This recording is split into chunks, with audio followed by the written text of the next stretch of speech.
Sobrang dami talaga.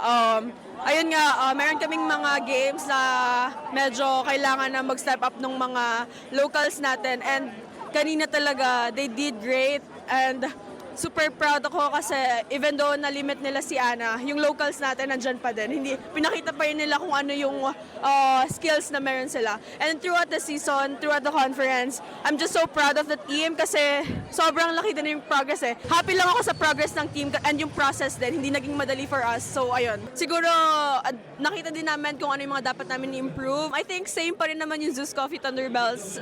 Siguro mas matapang na Zeus na yung haharap next time. Siyempre, unang-una sa lahat kay God and also sa management namin sa Lau family kay Boss Franks. Yung support nila grabe, yung tiwala na binigay sa amin, yung opportunity na binigay namin. And also kay Ana talaga. Sabi ko talaga every game sabi ko na parang wag nating sayangin yung game kasi yung effort ni Ana nandun eh. So let's give our effort to reach the finals. And I think somehow, medyo natupad naman yon. Hindi nga lang umabot sa dulo, but still, I'm still proud of the team.